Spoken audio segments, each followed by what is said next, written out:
bom dia. Mais de 6% da população apresentam transtornos psiquiátricos graves decorrentes do uso de álcool e drogas.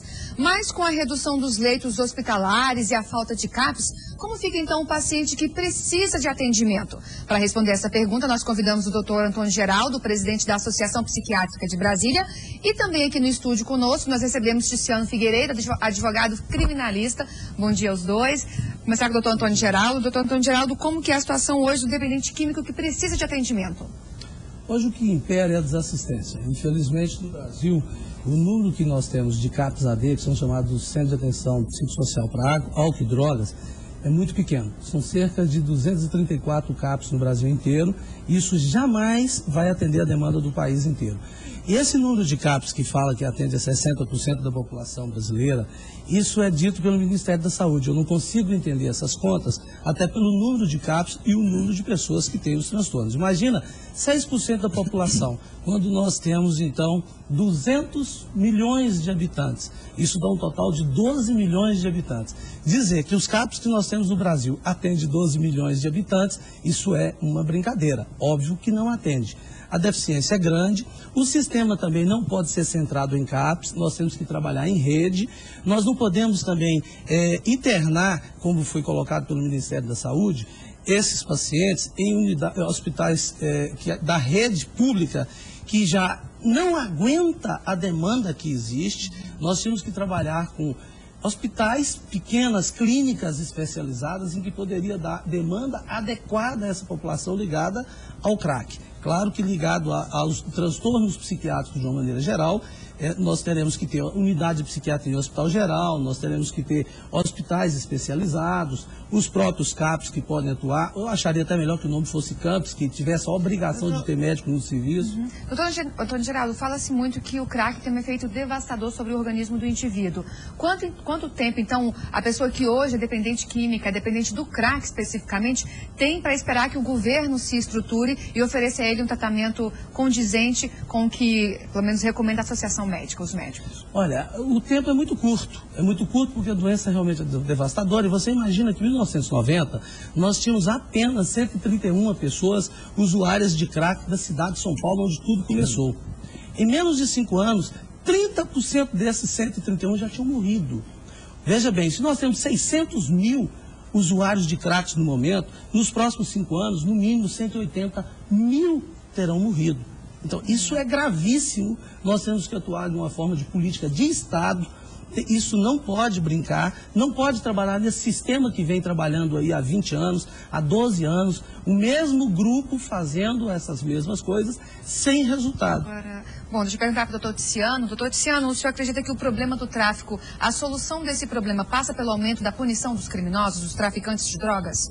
Bom dia, Luana. Pelo contrário, a gente observa que desde 1940 a legislação evolui no sentido de aumentar a pena e tornar mais rigorosa para aquele pequeno traficante, para o grande traficante, enfim, para todos os que estão envolvidos com o tráfico de entorpecente. E até hoje não temos resultados práticos, ou seja, não temos uma diminuição do número de presos, sejam provisórios, sejam definitivos, mais envolvidos com a mercância de entorpecente.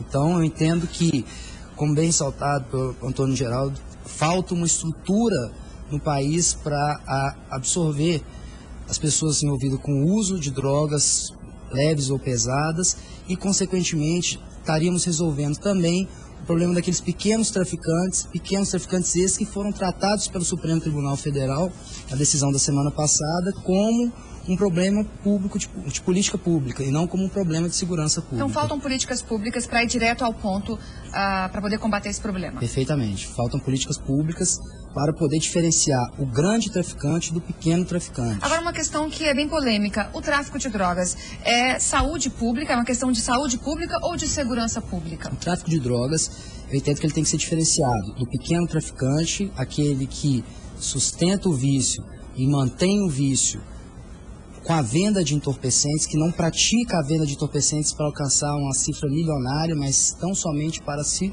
sustentar seu vício, daquele grande traficante que integra uma organização criminosa, que integra um grupo, dos que temos ouvido reiteradamente falar nos noticiários, esses pequenos traficantes têm que ser tratados como política pública, problema de política pública de saúde, e não criando clínicas efetivas, clínicas que consigam absorver toda a demanda, como dito pelo Antônio Geraldo anteriormente, que consigam absorver toda essa demanda de usuários, de pessoas que vendem para sustentar vício.